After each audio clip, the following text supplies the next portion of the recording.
एक तरफ भारत ने रक्षा क्षेत्र में अपना बजट बढ़ाया है ताकि वो अपने पड़ोसी मुल्क पाकिस्तान और दुनिया के भूमाफिया चीन के खिलाफ अपनी स्थिति को और ज्यादा मजबूत कर सके। तो दूसरी तरफ भारतीय वैज्ञानिकों ने भी एक के बाद एक नई मिसाइलें बनाकर भारतीय सेना को मजबूती देने की पूरी कोशिश की है।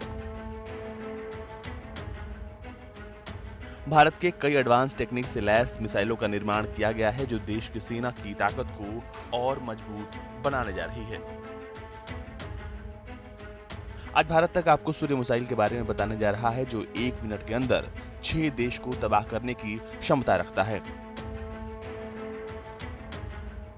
भारत के सीक्रेट प्लान के तहत बनाई गई इस मिसाइल की मारक क्षमता तकरीबन 10,000 से लेकर 12,000 किलोमीटर तक है और ये एक इंटरकॉन्टिनेंटल मिसाइल है जिसकी रफ्तार 20,000 किलोमीटर प्रति घंटा है।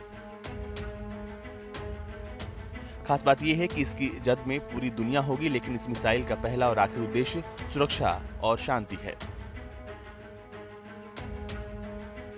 भारत की सूर्य मिसाइल दुनिया की सबसे खास मिसाइल है। इस मिसाइल की सबसे बड़ी बात यह है कि ये मिसाइल अपने साथ एक नहीं बल्कि कई परमाणु हथियार ले जाने में सक्षम है।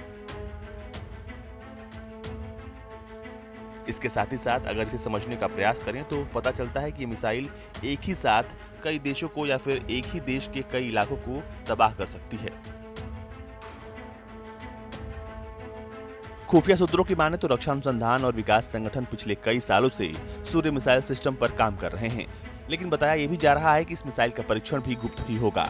वैसे तो भारत की मिसाइल तकनीक का लोहा पूरी दुनिया मानती है, क्योंकि भारत एक के बाद एक ताकतवर सुरक्षा कवच तैयार करने के संकल्प से अपने साहसिक कदम की ओर बढ़ रहा है।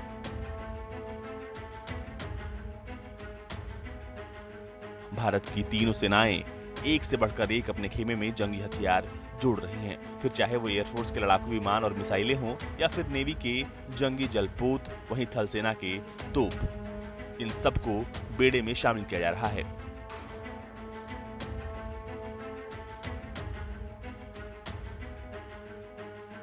इससे साफ जाहिर होता है कि भारत की सेना युद्ध कौशल के साथ साथ युद्ध में फतह हासिल करने के लिए खुद को तैयार कर रही है।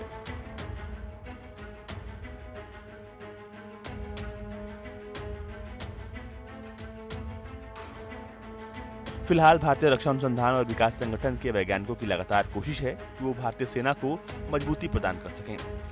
वैज्ञानिकों का यह भी कहना है कि अपने देश की सेना और सेनाओं को वो मजबूती देने की कोशिश कर रहे हैं जिसके सामने किसी भी देश की सेना घुटने टेक दे और हार मान ले। ब्यूरो रिपोर्ट, भारत तक।